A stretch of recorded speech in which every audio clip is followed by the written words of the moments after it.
Salam Bapak Ibu dan Saudara terkasih di dalam nama Tuhan Yesus, dimanapun Anda berada, dan dimanapun Anda bisa mendengar rekaman ini.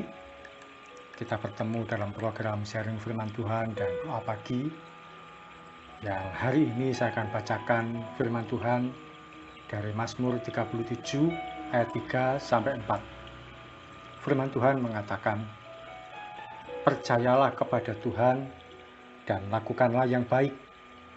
Diamlah di negeri dan berlakulah setia, dan bergembiralah karena Tuhan, maka Ia akan memberikan kepadamu apa yang diinginkan hatimu."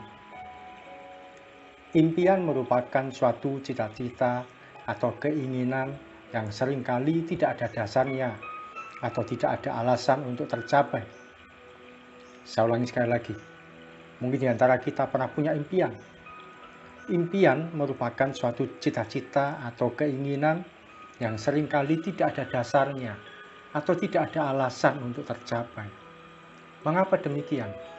Karena impian itu seringkali berupa sesuatu yang liar dan tidak terkendali.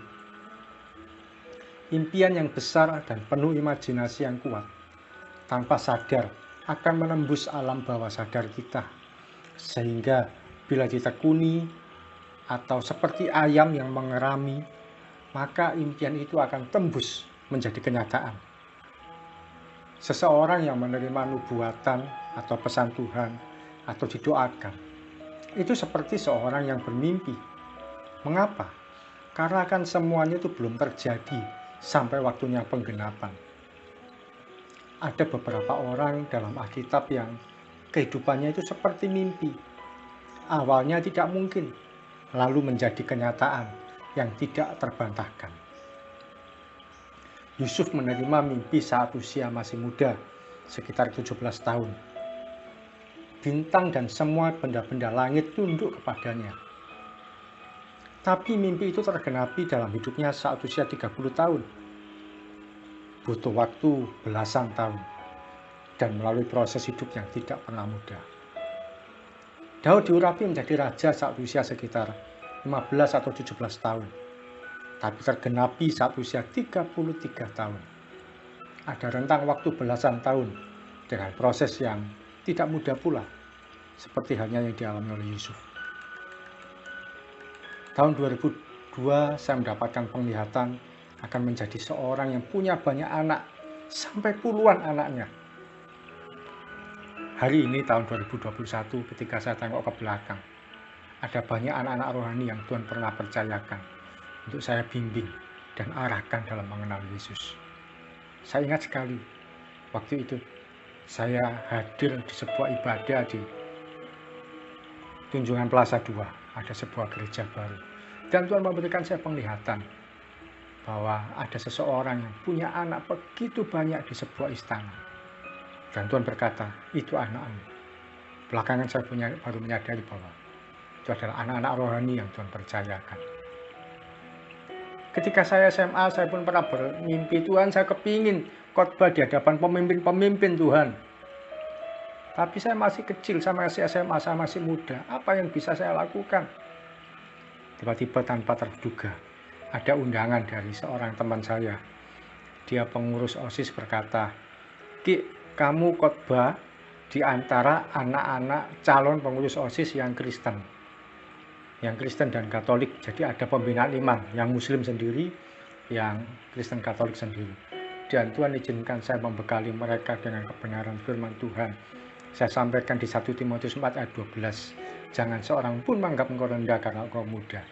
Saya sampaikan pada mereka, para calon-calon pemimpin anggota OSIS yang akan dilantik beberapa hari kemudian. Pada tahun 1999, saat mengikuti youth camp di LBTC Lawang, saya mendapatkan suara Tuhan yang menyatakan bahwa salah satu pembicara, yaitu Bapak Evangelis Daud Indiarto, akan menjadi pembina rohani saya. Saya pun bermimpi akan dibina oleh beliau secara pribadi. Meskipun bagi saya itu tidak mungkin. Salah satu alasannya karena saya tidak mengenal beliau secara langsung. Tidak ada komunikasi sebelumnya. Tapi melalui berbagai proses, hampir 2 tahun kemudian, saya dibina oleh beliau selama beberapa tahun. Padahal ada beberapa orang lain yang juga berminat untuk belajar pada beliau, tapi tidak bertahan lama. Saya juga tidak lupa ketika beberapa waktu yang lalu saya cerita ke istri saya, kalau sekali-sekali ingin saya menyampaikan firman Tuhan di event Natal. Ingin sekali, ya sekali-sekali lah ingin khotbah di acara Natal gitu. Karena selama ini kan saya ngurus event-event Natal dengan sibuknya sebagai panitia, ngurus keuangan, ngurus acara, ngurus konsumsi, ngurus pembicara dan semuanya.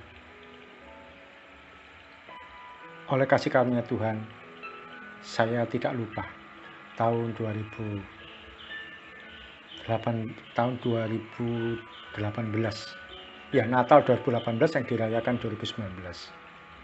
Oleh kasih karunia Tuhan, saya menjadi pembicara di salah satu ibadah Natal yang diadakan oleh salah satu perumahan, dan mereka mengundang saya untuk sharing firman Tuhan. Puji Tuhan, salah satu impian saya tercapai. Meskipun sederhana, nggak khotbah Natal pun ya nggak ada masalah, saya tetap melayani Tuhan.